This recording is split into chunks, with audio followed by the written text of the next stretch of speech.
আসসালামু আলাইকুম সুপ্রিয় শিক্ষার্থী বন্ধুরা, আশা করি তোমরা সবাই ভালো আছো। আজকে আমি তোমাদের মাঝে এমন একটা ভিডিও নিয়ে উপস্থিত হয়েছি, সেটি হচ্ছে সেন্টেন্স। আমাদের ইংরেজি গ্রামারেই মূল যেটি বাক্য উচ্চারণের জন্য যেটি ব্যবহৃত হয় সেটি হচ্ছে সেন্টেন্স। সো সেন্টেন্স কি, এটি আজকে আমরা প্রাথমিকভাবে সেন্টেন্স কি, কত প্রকার এবং সেন্টেন্স কাকে বলে, কিভাবে সেন্টেন্স এর গঠন প্রণালী তৈরি হয়, এইটা নিয়ে আমি এ টু জেড আলোচনা করব। তো প্রাথমিক অবস্থায় যেগুলো লাগে আর কি, যেগুলো আমাদের খুব কমন জিনিস কিন্তু তারপরও আমাদের আয়ত্তে থাকে না, সেগুলো আমি পিডিএফ আকারে তোমাদের মাঝে উপস্থাপন করেছি। এই পিডিএফ এর লিঙ্কটি আমি ডিসক্রিপশন বক্সে দিয়ে দিব। তোমরা চাইলে পিডিএফটা সহ আমার ভিডিও দেখে ফলো করতে পারো এবং সঙ্গে সঙ্গে এগুলা রিভিশন করতে পারো। আমি এতটুক বলতে পারি শিক্ষার্থী বন্ধুরা, এই পিডিএফটি পড়ে তোমাদের যদি হিউজ পরিমাণ উপকার না আসে, আমি বলবো এটা আপনার বিফলে যাবে না, একটু হলেও উপকারে আসবে। সো শিক্ষার্থী বন্ধুরা, আমি এরকম হাজারো ভিডিও নিয়ে আমি তোমাদের মাঝে এরকম হাজারো ভিডিও নিয়ে উপস্থিত হচ্ছি। সেজন্য অবশ্যই অবশ্যই আমার এই চ্যানেলটি সাবস্ক্রাইব করে বেল আইকনটি বাজিয়ে দিয়ে পাশে থাকবেন। তো চলে যায় আর বেশি কথা না বাড়িয়ে মূল ভিডিওতে। তো মূল ভিডিওটি আজকে আমার হচ্ছে যে সেন্টেন্স কাকে বলে।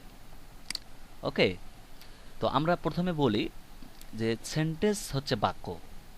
সেন্টেন্স হচ্ছে বাক্য, সেন্টেন্স মানে হচ্ছে বাক্য। বাংলায় আমরা অনেকগুলো বাক্য পড়ি, যেমন আহ, আমি স্কুলে যাই, আমি ভাত খাই। তো এই বাক্যগুলো, এগুলো কিন্তু বাক্য। এই বাক্যগুলোতে যদি ইংরেজিতে ট্রান্সলেশন করি, করার পর ইংলিশ করি, তাহলে সেটা হবে সেন্টেন্স। সো তার মানে যেটি সেন্টেন্স সেটি বাক্য, আর যেটি বাক্য সেটি হলো সেন্টেন্স। তো চলো বেশি কথা না বাড়ি আমি শুরু করি। বাংলা ভাষার ন্যায় ইংরেজি ভাষার বাংলা ভাষার ন্যায় ইংরেজি ভাষা ও বাক্য গঠনের ক্ষেত্রে সুনির্দিষ্ট কিছু নিয়ম আছে, তাই না? যেমন বাংলা ভাষাতে কিছু নিয়ম আছে। আমি স্কুলে যাই বা স্কুলে যাচ্ছি, এই যে এখানে স্কুলে যাই কথাটি দ্বারা কি, আমি আগে আমি কথাটা আগে উচ্চারণ করতে হচ্ছে, তারপরে স্কুলে। যদি আমি বলি স্কুলে যাই আমি, এভাবে কেমন হচ্ছে, এলোমেলো হচ্ছে। সো বাংলা ভাষা যখন আমরা বলি তখন কিছু সাজিয়ে গুজিয়ে বলি, এই সাজিয়ে গুজিয়ে বলাটাকে কিন্তু বাক্য বলা হচ্ছে। তো সেন্টেন্সটাও কিন্তু ঠিক সেরকমই, এরকম কিছু সুনির্দিষ্ট কিছু নিয়ম আছে। সো এ নিয়মের ক্ষেত্রে ব্যতিক্রম হলেই যথাযথ সেন্টেন্স বা বাক্য হবে না। যদি এই নিয়মগুলোর ব্যতিক্রম হয় তাহলে সেন্টেন্স বা বাক্য হবে না। আমরা এখন পাশাপাশি থাকা নিচে কিছু উদাহরণ আমি দিয়েছি, এই উদাহরণগুলো দেখব। সেই উদাহরণগুলো হচ্ছে যে গোজ হি হোম, এখানে বলা হলো গোস। গোস মানে কি জানি আমরা, যাওয়া। হি মানে সে, সি মানে সে, হি মানে সে। তো এখানে হি অথবা সি, হিটা মূলত ছেলেদের ক্ষেত্রে, পুরুষদের ক্ষেত্রে, নারীদের ক্ষেত্রে she. So has he home. এখন বলছে যে গোস মানে যাওয়া, যাব, যাবে সে বাড়ি। কেমন হচ্ছে, এলোমেলো হচ্ছে না? যদি এটাকে আমরা একটু সাজিয়ে গুজিয়ে লিখি তাহলে তো সেটা সেন্টেন্স। তো এখানে এরপরে দেখো যে no have I pen, rice we eat, এই জিনিসগুলো একটাও কিন্তু সাজিয়ে গুজিয়ে বলানো নাই, যে কারণে এগুলো আমরা স্পষ্ট বুঝতে পারতেছি যে এগুলো কি, এগুলো সেন্টেন্স না। তো সেন্টেন্স কিভাবে লেখা হয় সে লক্ষ্যকে আমি নিচে কিছু উদাহরণ দিয়েছি, দেখো। এগুলো বাক্যগুলো লক্ষ্য করলে এখানে লিখে দিছি, বাক্যগুলো লক্ষ্য করলে বোঝা যায় পাশাপাশি সাজানো উপরোক্ত কতকগুলো শব্দের মধ্যে কোনো সমন্বয় বা মিল নেই, কোনো মিল নেই, সবগুলো অগোছালো। কিন্তু বাংলার মতো ইংরেজিতেও সুনির্দিষ্ট নিয়মাবলী অনুসরণ করা হয়। যেমন আমি প্রথমে যদি বলি 1 নাম্বার, এটিকে আমি 4টি স্টেপে ভাগ করে পিডিএফ করে রেখেছি। তো 1 নাম্বার স্টেপটা হচ্ছে যে প্রথমে আমরা নাউন অথবা প্রোনাউন। তো উপরের সেন্টেন্সে আমরা একটু দেখি যে এখানে লেখা আছে গোস হি হিম, এখানে নাউন অথবা প্রোনাউন কোনটা? এই যে হি, হি মানে সে, সে হচ্ছে কি সাবজেক্ট, এই সাবজেক্টটা হচ্ছে নাউন অথবা প্রোনাউন। তো দেখো এখানে নাউন নাই, নাউন অর্থাৎ নাম, আর প্রোনাউন অর্থাৎ নামের পরে যেটা বসে, তো নামের বিপরীতে যেটা বসে, তো নামের বিপরীতে আমরা এখানে হি বসাইছি। হি মানে কি সে। তাহলে এখানে নাউন হচ্ছে এইটা, প্রোনাউন হচ্ছে এইটা। তা আমি প্রথমে স্ট্রাকচারে দিয়েছি 1 নম্বরে নাউন অথবা প্রোনাউন, তারপর ভার্ব। ভার্ব আপনার কোনটা? ভার্ব হচ্ছে যেগুলো হাওয়া যাওয়া খাওয়া বোঝায় সেগুলো হচ্ছে ভার্ব। তো ভার্ব হচ্ছে যে গোস, গোস মানে যাওয়া, তো এখানে গোস হচ্ছে ভার্ব, তাহলে আমরা বলতে পারি হি গোস। হ্যাঁ, তারপর কি বলতেছে, নাউন অথবা প্রোনাউন। আবার নাউন অথবা প্রোনাউন, নাউন প্রোনাউন বলতে আবার আমরা বুঝাই যে নামের বিপরীত অথবা কোনো জায়গা কোনো স্থান, এগুলোকে আমরা নাউন বলি। তো দেখো এখানে হিম, এই যে হি, তারপর আছে কি হোম, এই যে হোমটা, হোমটা আমাদের কি, এটা প্রোনাউন, ঠিক আছে, নাউন অথবা প্রোনাউন। তো আমরা বলেছি যে নাউন অথবা প্রোনাউন, তাই হোমটা হচ্ছে কি নাউন। তো যেহেতু এটা নাউন, তাহলে আমি প্রথমে বলছি যে noun plus verb plus noun অথবা pronoun plus verb plus noun অথবা প্রোনাউন, তাহলে স্ট্রাকচারটা প্রথমের স্ট্রাকচারের সাথে মিলছে। তাহলে এটাকে করার সময় আমরা কি লিখবো, অবশ্যই হি গোস হোম, হি গোস হোম, এভাবে বলতে হবে। সো তারপরে দেখো এক নাম্বার গেল, 2 নম্বরে আবার আমি বলছি যে নাউন অথবা প্রোনাউন, এবং এখানে নাউন অথবা প্রোনাউন বলতে আমরা সাবজেক্টকে বোঝাচ্ছি। তারপরে আবারও 2 নাম্বারটা যেটি হচ্ছে সেটা হচ্ছে আরেকটি সেন্টেন্স হয়, সেটি হচ্ছে যে নাউন প্রোনাউন প্রথমে বসে, তারপর ভার্ব বসে, তাহলে কিন্তু হয়ে যায়, ঠিক আছে, তাহলে কিন্তু একটা সেন্টেন্স হয়ে যায়। যেমন আমি যাচ্ছি, তাহলে কি হচ্ছে, আমি যাচ্ছি, কোথায় যাচ্ছি সেটা বলানি, কিন্তু আমি যাচ্ছি, তাহলে হি গোস, সে যাচ্ছে, তাহলে এতটুক দিয়ে একটা সেন্টেন্স হচ্ছে। তারপর 3 নাম্বার যেটি হচ্ছে নাউন অথবা প্রোনাউন, তারপর ভার্ব প্লাস অবজেক্ট। এখানে অবজেক্ট বলতে আমরা বোঝাচ্ছি নাউন অথবা প্রোনাউনকে, মূলত ঘুরে ফিরে আমরা ওই সেন্টেন্সের দিকেই যাচ্ছি। যেমন যেখানে আই, আই হলো সাবজেক্ট, পেন হলো কি একটা কি অবজেক্ট, পেন একটা অবজেক্ট, তাহলে হ্যাভ হচ্ছে কি সাবজেক্ট, তাহলে আই হ্যাভ আমরা বলতে পারি, যেহেতু সাবজেক্ট আই হ্যাভ, সাবজেক্ট হচ্ছে আই, তারপরে হ্যাভ হচ্ছে কি ভার্ব, তারপর অবজেক্ট হচ্ছে কি পেন, তাহলে আই হ্যাভ এ পেন, তাহলে আমার একটা পেন আছে। এখানে যদি বলি I have not a pen, তার মানে আমার পেন নেই, আমার একটা পেন নেই, একদম না বোধক হয়ে যাচ্ছে। তো এই যে এরকম বিষয়টা, তো 3 নম্বর সাবজেক্টটি হচ্ছে এরকম। আর 4 নম্বর যেটা বলা হচ্ছে সেটা হচ্ছে ভার্ব আগে বসবে, তারপর নাউন অথবা প্রোনাউন বসবে, এভাবেও হয়। যেমন আমি যদি কাউকে প্রশ্ন করি তুমি তুমি কি যাচ্ছ, তাহলে কি হবে, প্রথমে যাবার ইংলিশে কি গো, তাহলে এখানে বলা যায় যে গো হি, যেমন ইজ গো হি, এরকম। তাহলে কি হচ্ছে, সে কি বলা হচ্ছে যে তুমি কোথায় যাচ্ছ বা তুমি কি যাচ্ছ, এরকমটা বোঝাচ্ছে। তাহলে এরকম দিয়েও কি আমরা বাক্য করি, অনেকে প্রশ্ন করি না, সেটাও তো একটা বাক্য। তো এই 4 ভাবেই আমরা বাক্য তৈরি করতে পারি। তো মোট কথা হচ্ছে বাক্য গঠনের প্রধান শর্ত হলো প্রথমে সাবজেক্ট, তারপর হচ্ছে সাবজেক্টটাকে বলতে আমরা নাউন প্রোনাউন, তারপর ভার্ব, এবং অবশেষে আমরা অবজেক্টকে নাউন প্রোনাউন হিসেবে বসাতে চাচ্ছি। তো যাই হোক, তারপরে তাহলে আমরা দেখতে পাই যে সাবজেক্ট এর জায়গায় দখল করেছে নাউন অথবা প্রোনাউন, তাই না, এই সাবজেক্টের জায়গায় কিন্তু নাউন অথবা প্রোনাউন বসবে, তাহলে সাবজেক্টের জায়গাটা দখল করলো কে, নাউন অথবা প্রোনাউন, এবং অবজেক্ট এর জায়গাও সেই নাউন অথবা প্রোনাউনে দখল করে রেখেছে।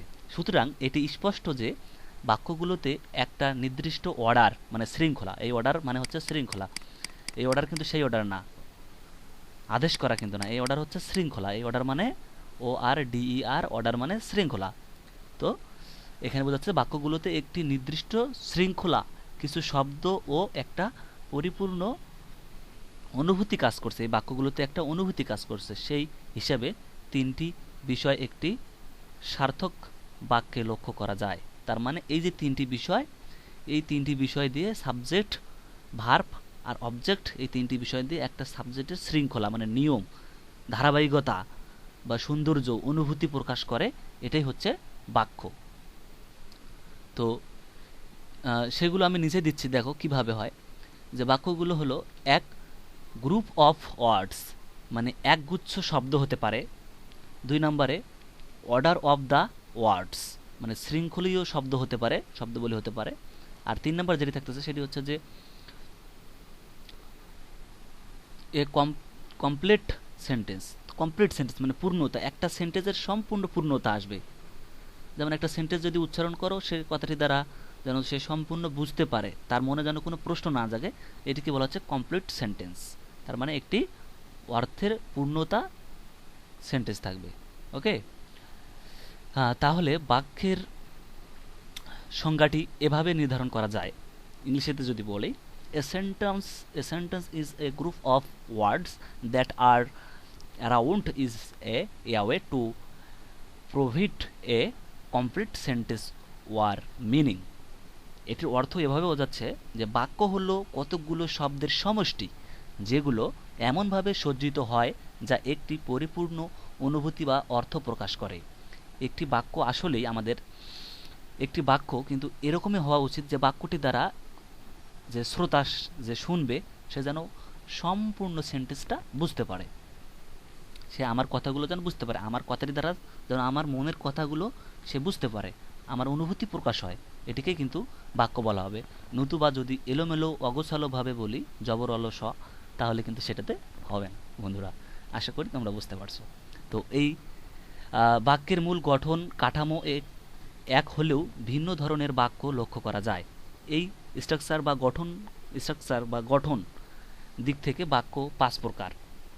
ঠিক আছে, এটা কি 5টি ক্যাটাগরিতে ভাগ করা হয়, কারণ হচ্ছে আমরা কিন্তু কথা বলার সময় বিভিন্ন ধরনের ওয়ার্ড বা সেন্টেন্স ব্যবহার করি। যেমন ধরো যে কাউকে প্রশ্ন করি তখন প্রশ্নবোধক হয়, কাউকে যদি দুঃখমূলক কথা বলি তাহলে দুঃখবোধক হয়, আবার কাউকে যদি আনন্দীয় কথা বলি তাহলে আনন্দমূলক হয়, কাউকে যদি আমার মনের ইচ্ছা প্রকাশ করি তাহলে ইচ্ছামূলক বাক্য হয়, আবার কাউকে যদি দুঃখের কথা প্রকাশ করি তাহলে সেটা কি হয়, বিষয় বিষয় সূচক হয়, মানে অনুভূতি, এগুলাই আর কি। এই যে বাক্যগুলো, এই বাক্যগুলোকে প্রধানত 5 ধরনের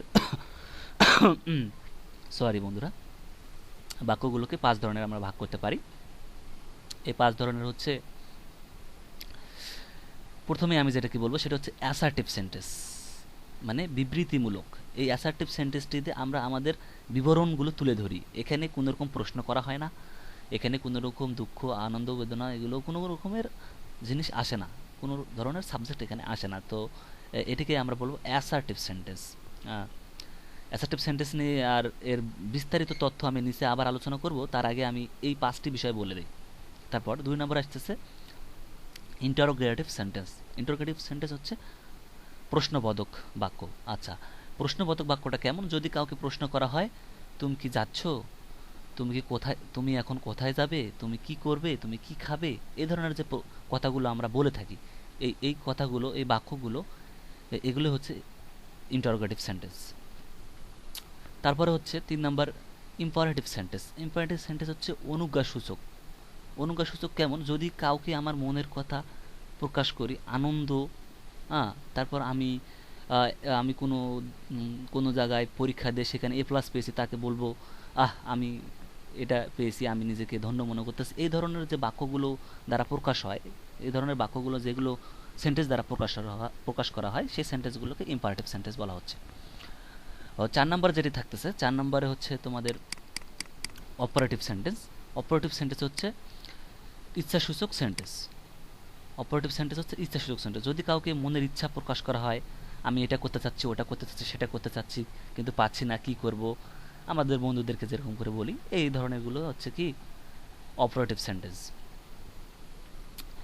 5 নম্বরে আসতেছে আমরা স্কুলোমেটিভ সেন্টেন্স। স্কুলোমেটিভ সেন্টেন্সটা কীরকম আমি তোমাদেরকে উদাহরণ হিসেবে দেখিয়ে দেবো। তার আগে বলতেছে যে আমি মূল বিষয়টি বলে দিই যে এক্সক্লেমেটরি সেন্টেন্স হচ্ছে বিষয়সূচক সেন্টেন্স বা বিষয়সূচক বাক্য। যেমন বিষয়সূচক কি, কোনো কিছুতে আমি হেরে গেছি, এরকমও হতে পারে।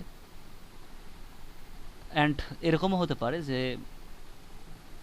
আমার বন্ধু এই সময় খুব ইমোশনালি আছে, তার সাথে তো ইমোশনাল নিয়েই কথা বলতে হবে, তার সাথে দুঃখ প্রকাশ করামূলক কথা বলতে হবে। এখন সে খুব গভীর শোকাহত, সাপোজ ধরো যে তার বন্ধু বা তার মা বা তার ভাই কেউ হয়তো অসুস্থ বা মারা গেছে, সে সময় সে দুঃখ প্রকাশ করতেছে আমার কাছে, তখন আমি তাকে কি সেন্টেন্স দ্বারা তাকে সন্তুষ্ট করব?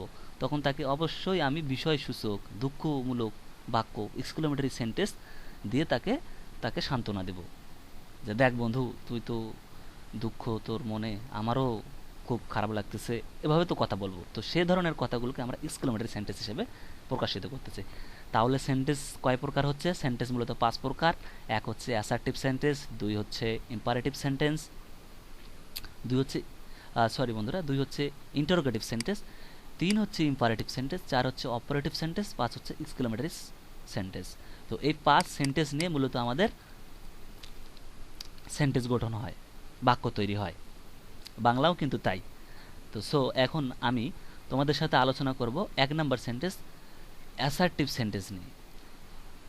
এই assertive sentence, imperative sentence, 3 number হচ্ছে ইম্পারেটিভ সেন্টেন্স এবং অপারেটিভ সেন্টেন্স, এবং 5 নাম্বার হচ্ছে এক্সক্লেমেটরি সেন্টেন্স। এই 5টা সেন্টেন্স তোমরা একদম ঠোঁটস্থ, মুখস্থ, কণ্ঠস্থ, নাকস্থ, মুখস্থ, মগস্থ করে রাখবা।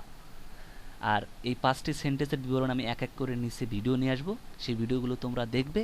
আর এই ভিডিওগুলো সবার আগে পেতে অবশ্যই আমার চ্যানেলটি সাবস্ক্রাইব করে পাশে থাকা বেল আইকনটি বাজিয়ে দিবে। আর পারলে এই ভিডিওটি সবার মাঝে শেয়ার করে দেবে, কারণ এই ভিডিওটি যতজন বন্ধুরা পাবে ততজন বন্ধুরা এই সেন্টেন্স সম্পর্কে জানতে পারবে এবং সেন্টেন্স যে 5 ধরনের এবং এই 5 ধরনের কিভাবে উচ্চারণ করা হয় সেই তথ্য সম্পর্কে জানতে পারবে। তো ততক্ষণ পর্যন্ত ভালো থাকবে আর এইটা বারবার রিহার্সাল দিবা।